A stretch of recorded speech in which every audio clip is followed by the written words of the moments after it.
What up guys? So today is the first day of the Whoop trick tutorial series I'm going to be starting now. Yeah, we're going to do this whole trick tutorial series backwards. So we're going to start with the more technical kind of tricks first and work our way back to the basics, because I'm not sure how many people are, still needing to learn how to roll or flip or, that kind of stuff.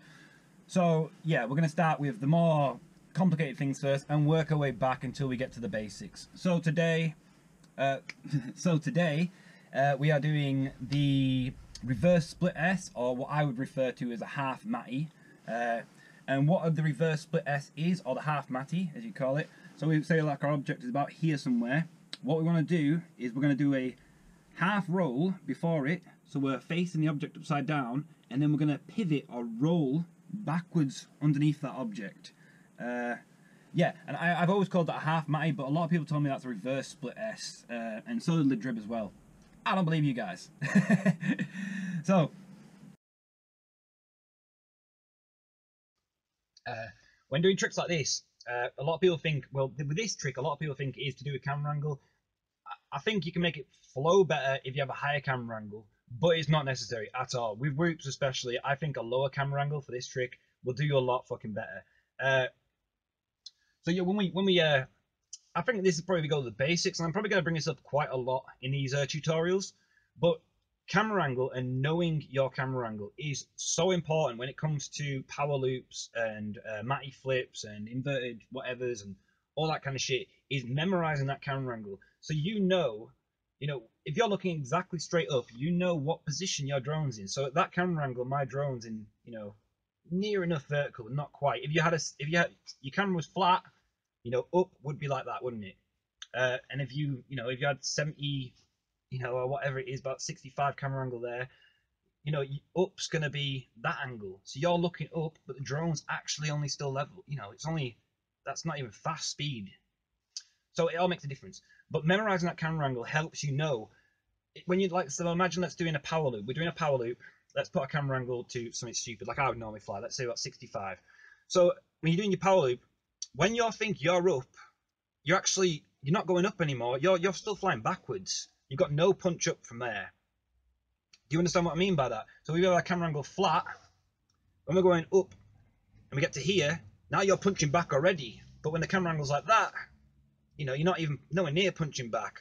So memorizing that camera angle is priority number one, and knowing where you're at, knowing when your camera is looking up, what position your drone's in. That makes such a fucking difference with stuff like this. And I would suggest just getting a camera angle flat, pretty much flat, maybe 15, 20, and sticking with it for a long time until you start, trying to develop tricks that need more camera angle, because it's hard muscle memory to remember exactly how your camera angle is. And I think that is priority number one when it comes to learning these tricks. So yeah, back to our reverse split S there. I think I'll get this puppy in the air quickly, and we will go from there and see. Well, I'll talk you through it, I guess. There we go. Right, so that the object straight in front of me is my my attack for today. Let's make sure there's no one about. Yeah, we're good, we're good. So when we come up to the object like this, I mean, our first thing is going to be, our little split, our little half invert roll, I guess. So we're going to do half a roll and end upside down. The wind is so bad. So half the roll upside down. And I think that is the first kind of like trick to try and learn to do this, is to get them first half roll. Do you know what I mean? This is harder than I thought it would be to talk and do this. After that, we're looking for the backflip in again. Now you see how I end up backwards then. So that was, I'll just do it on the open, half roll, half flip, and backwards. So that is the trick right there. But when we're doing the pitch, the half flip, we've got to let it drop backwards a little bit. So if I can try it maybe against this wall here.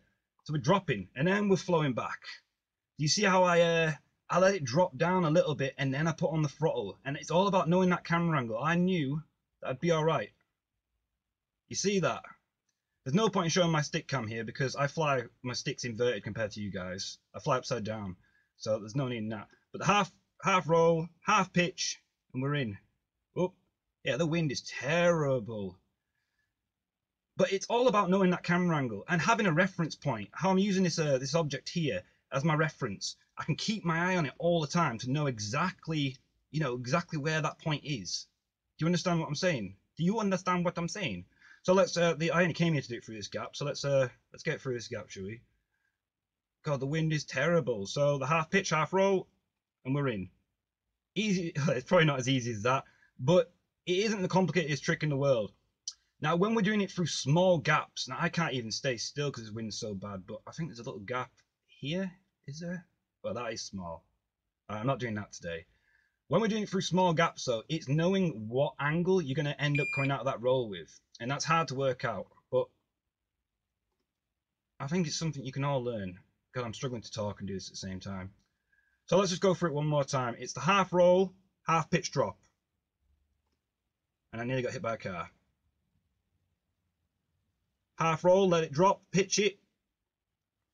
And that pitch has to be, it's a slow, steady movement. A real slow, steady movement. It's roll, pitch it out. Now, I'm nearly out of battery here, so I'm going to have to stop in a sec. And my goggles are proper steamed up. But I'm going to try and do one wrong to try and show you, you know, what happens. So when you first learn them, what the normal case that happens is you end up just stopping still and not pitching out. So if I try and do it, you see that? You see how I just stopped? That's because I didn't let it drop. And that drop's what it's all about. Right, I'm going to have to bring this one back in now. If I can. Jesus, that wind, though. Yeah, I would say that's close enough. Yeah, that wind is terrible. And I've never actually flown and talked before. So that's new for me. Maybe this is a tutorial for all of us there. So, as you can see then, it was the half roll and half pitch. And you've done it. But it has to be that drop. You have to let that drop down and slowly apply the throttle. Or wait till you get to the, you know, the angle you know that you're not going to be throttling down. Because that's the last thing you want to do. And again, it goes back to remembering, always knowing your camera angle. When you're looking exactly up, what position is your drone in? And that is main fucking thing. Yeah, main thing with power loops and everything, you know. It always comes back to that. So yeah, that was the reverse split S, or I would call it the half matty. Yeah, I hope this worked, guys. We're going to be doing... next one is going to be a trippy spin inverted orbit, and then matty flip, and we're going to keep on going and going and going from there. So I hope you enjoyed this one, guys. Thank you very much. I'm going to try and chuck in a little bit of flight footage at the end here, maybe. I don't know. But thank you very much anyway, guys. Check me out on the next one. Boys!